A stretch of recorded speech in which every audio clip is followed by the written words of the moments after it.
In this lecture, I would like to introduce the very well-known de L'Hopital rule, because it will be useful for us in the next few lectures, in particular maybe the next one, where we will compute another derivative. But in this case, I want to introduce the formula, which tells us how to calculate essentially a limit. In particular, let's assume that we want to compute the limit as x goes to a certain value x0, but this value x0 in our case will be equal to 0, but it doesn't really matter. In general, this would hold even if x0 goes to infinity, where we have a ratio between a function f of x and another function, let me call it g of x. Okay. Let's assume that as x goes to x0, f of x as x goes to x0 goes to 0. Let's suppose that this is true. The same for g of x. G of x goes to 0. We have x goes to x0 even in this case. So this is 0 over 0, so that's an indeterminate form. We want to be able to compute the limit, even if it is an indeterminate form, because when we have 0 over 0 we can't say much. So let me rewrite this in this following manner. I can compute this by using a trick.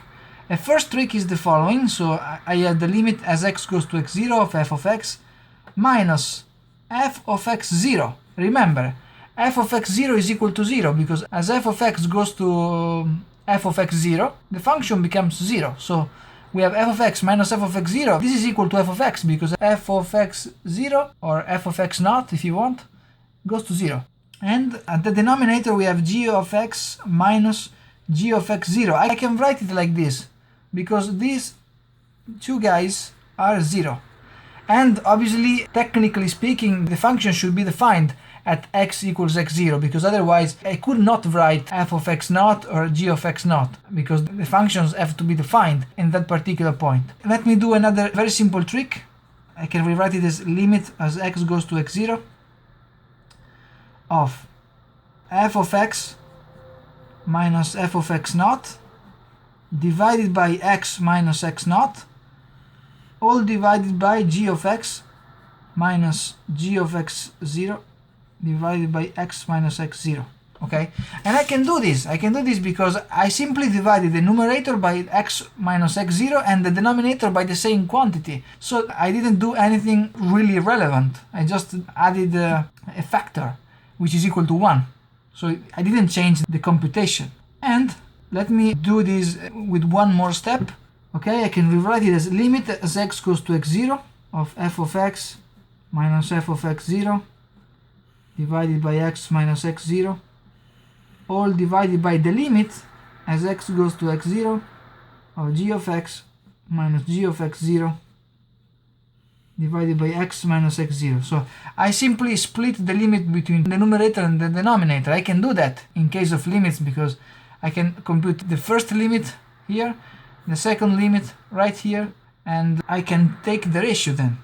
So in this case, what is the numerator, for instance? This should be something familiar to you now. This is just the derivative of x computed at the point x0. We saw that in a different disguise. We wrote it as limit as delta x goes to 0 of f of x plus delta x minus f of x divided by delta x.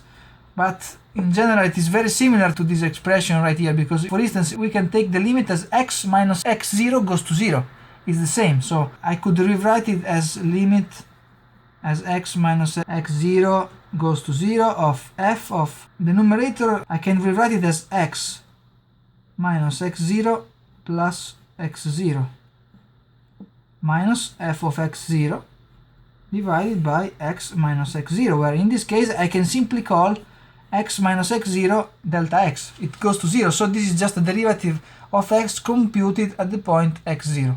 So, in general, I have f prime of x, 0, here, and at the denominator we have the same thing, but instead of f we have g, so it's g prime of x0.